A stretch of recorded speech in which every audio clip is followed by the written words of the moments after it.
नमस्कार दोस्तों, मैं एडवोकेट विष्णुधारी सिंह विष्णुधारी सी लीगल चैनल में आप सभी दर्शकों का स्वागत करता हूं। दोस्तों, मेरे वीडियो बनाने का टॉपिक है अनरजिस्टर्ड डीड के आधार पर मालिकाना हक ट्रांसफर नहीं हो सकता सुप्रीम कोर्ट। यानी दोस्तों, आज का वीडियो का टॉपिक का सारांश यही है।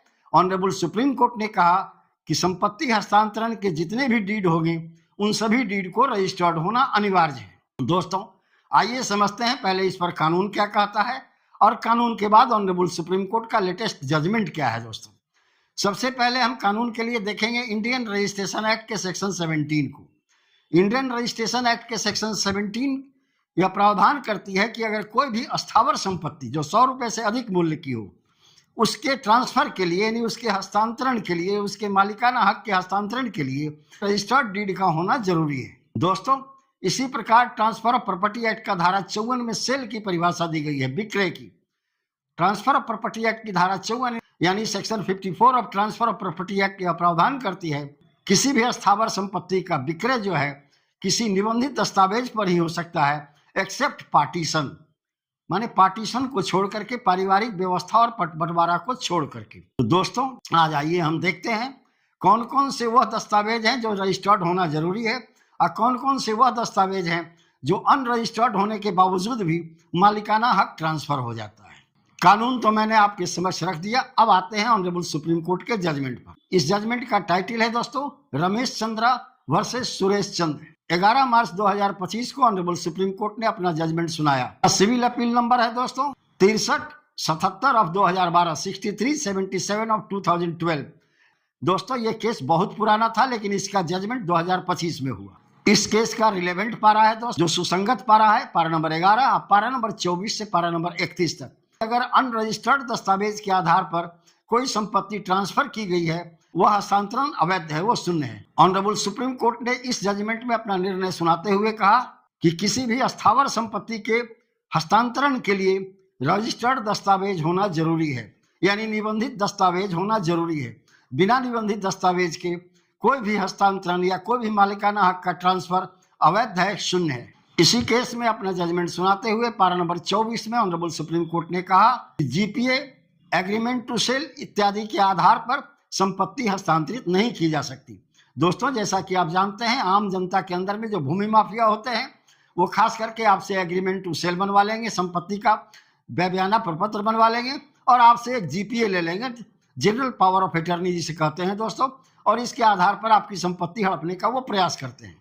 ऑनरेबल सुप्रीम कोर्ट ने अपने इस landmark judgment Ramesh Chandra versus Suresh Chandra वाले जजमेंट में 2025 में इस जजमेंट के पारा नंबर 24 में अपना निर्णय सुनाते हुए कहा कि अब जीपीए और एग्रीमेंट टू सेल के आधार पर किसी व्यक्ति को मालिकाना हक ट्रांसफर नहीं होगा। अगर जीपीए और एग्रीमेंट टू सेल के आधार पर कोई व्यक्ति उस संपत्ति को बेचा है या ट्रांसफर किया है तो सबसे पहले जमीन मालिक की सहमति जरूरी होगी। लेकिन दोस्तों, इसी केस के अंदर में पारा नंबर 27 में ऑनरेबल सुप्रीम कोर्ट ने अपना जजमेंट सुनाते हुए कहा इस नियम के भी एक अपवाद है।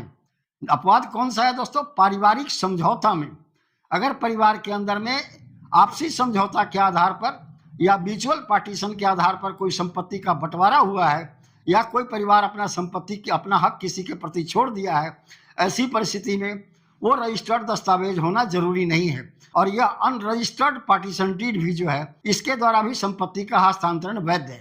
5वें बिंदु पर अपना निर्णय सुनाते हुए ऑनरेबल सुप्रीम कोर्ट ने कहा पारा नंबर 30 के अंदर में दोस्तों कि अगर जालसाजी हुई है या धोखाधड़ी हुई है, किसी के साथ धोखाधड़ी करके कोई जमीन रजिस्ट्री करा लिया या किसी के साथ किसी को धोखा दे करके या दबाव में डाल करके कोई व्यक्ति जमीन का रजिस्ट्री अपने नाम पर करवा लिया, सेल डीड एग्जीक्यूट करवा लिया या डीड ऑफ गिफ्ट एग्जीक्यूट करा लिया, ऐसी परिस्थिति में उस ट्रांसफर डीड की वैधता को जांच करने का अधिकार सिर्फ सिविल कोर्ट को है। राजस्व अधिकारी इसकी जांच नहीं कर सकते। एक दूसरे केस को देखते हैं, ऑनरेबल सुप्रीम कोर्ट का ही है।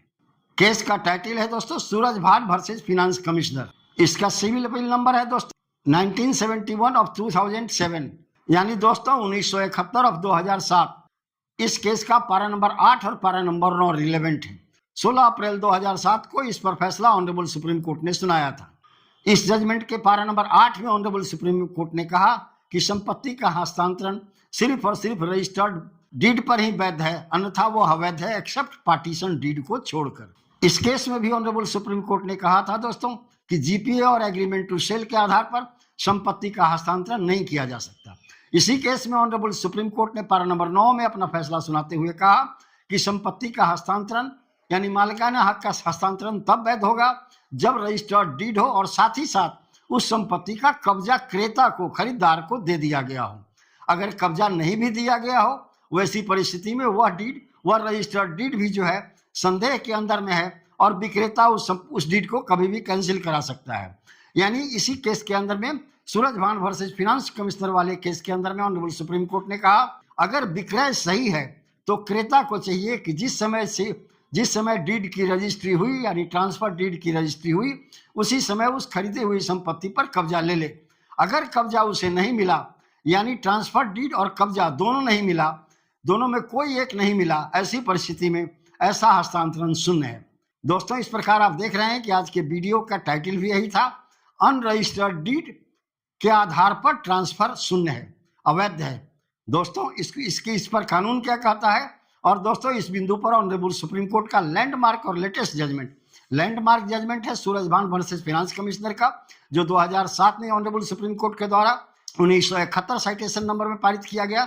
और दूसरा दोस्तों latest judgment Ramesh Chandra versus Suresh Chandra में, ये 2025 में लेटेस्ट जजमेंट के द्वारा ऑनरेबल सुप्रीम कोर्ट ने कहा बिना रजिस्टर्ड ट्रांसफर डीड का कोई भी हस्तांतरण शून्य है, अवैध है।